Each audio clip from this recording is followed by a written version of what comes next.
not merely seeing reality, it is touching the truth.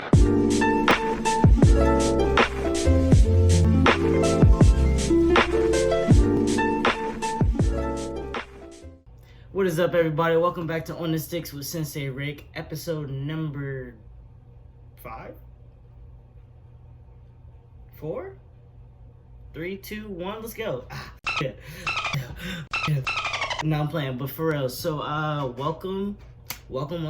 Happy Friday. You have made it through another week of this simulation we so-call life. Congratulations. Reward yourself by watching this video.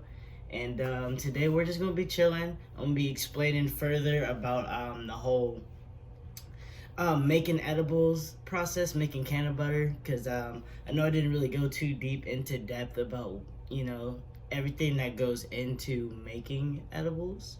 So I figured I'd do that now while we're chilling and playing some Naruto. So without further ado, baby, let's get on the sticks. Alright, y'all, so the whole process of making Cannabutter really is not as difficult as people think it is. So really, obviously the main ingredients you're going to need is just bulk amount of flour. So the more flour you have, the better, because THC concentration. So the more potent butter is going to be, so you can use less of that butter and still have the same effect, which is kind of more of a healthier alternative, obviously, because you're not overloading whatever you're baking with butter, but not too great for you, just ingesting back to back or whatever. So anyways, yeah, you definitely, if you want to get you a good bulk amount of flour, I would say a good starting point would be at least an ounce. I know some people think maybe a half would be good, but and then also it just depends on your tolerance and how well edibles affect you. Everybody's different and whatnot, and some people don't even possess the enzyme in order to properly ingest edibles, so they don't even get nothing from it. But so yeah, I would definitely recommend starting with at least an ounce. What I just used this past time I made Cannabutter was an ounce and a half. And the way I decarbed it was just, I have a rosin press, so I use my rosin press to make rosin, obviously. And the end product from it was a byproduct, I guess. After I get the rosin, I have these pressed patties, which are just decarbed flour just inside the little pouch. So all I do is just take that flour out, and bada boom, bada bam, I've got some decarbed flour ready to go. And do whatever with it. Basically, the decarb oxidation is just a process that activates the THC. So a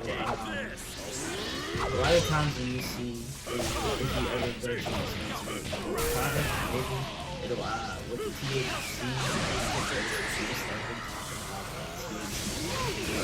and with THC,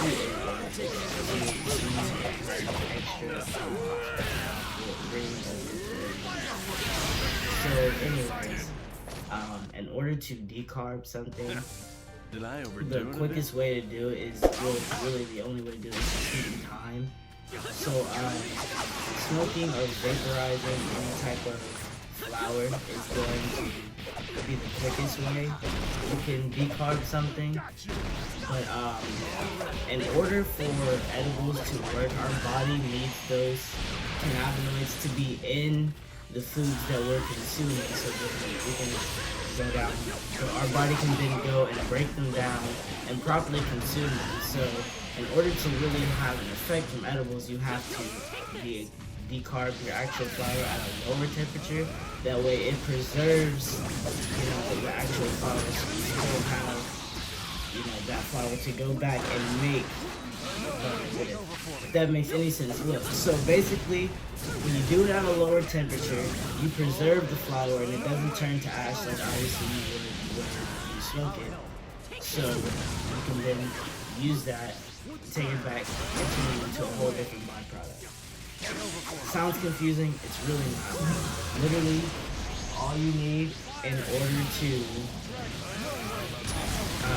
decarb some flour at a low temp is just do it maybe like 220 degrees for about 30-45 minutes, and boom, super simple. Or if you have you a vaporizer, any flour that you put in the vaporizer, after you vaporize it, that byproduct is now decarb flour. Or you can do it like how I do it. If you have a rosin press, whenever you go to press rosin, you save those pressed patties, pressed cups, whatever you want to call them, and you can save the decarb flour that's within those press buttons and use those to make Cannabutter. So that's what I did. I pressed rosin, used that rosin patty in order to make Cannabutter. And the process, like I said, is extremely simple. Literally, it's just melting butter and then putting that flour in with the butter and just keeping it at a certain temperature and keeping it at a certain water level. So you want to keep that like level of butter. Like you can kind of tell when it's in that pot, like what's butter and what's water. For one, the butter will have like a thicker, soupier kind of, I don't want to say super, it's just a thicker, consistency to it than the water, obviously. And you can see the oil deposits in it. And the water, once you start really like combining that water with the melon and the butter, that water is going to turn like this dark, like murky brown. It's going to look almost like the water that would be in a creek.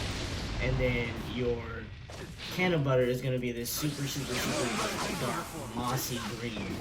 And you just want to keep that mossy green at least 1 to 2 inches above the bottom of the pot. You don't want it to burn at the bottom of the pot, because then you're just burning away your Cannabutter and just melting it away. It's just evaporating into the air and getting all the little flies and the gnats and whatever, and maybe flying around in your kitchen fried.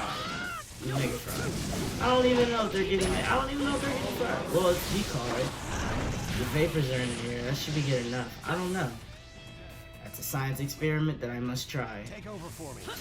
But so yeah, man, it's really not that hard of a process. I figured I'd just real quick break it down for y'all and explain how to do it so you can do it yourself medically.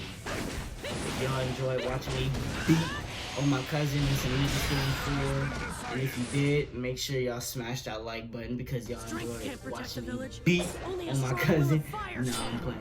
But and if y'all haven't already, man, smash that subscribe button so y'all can come see me and see more of my content that I'm dropping, brother. And y'all, without further ado, man, y'all have a good night. Rock Legion.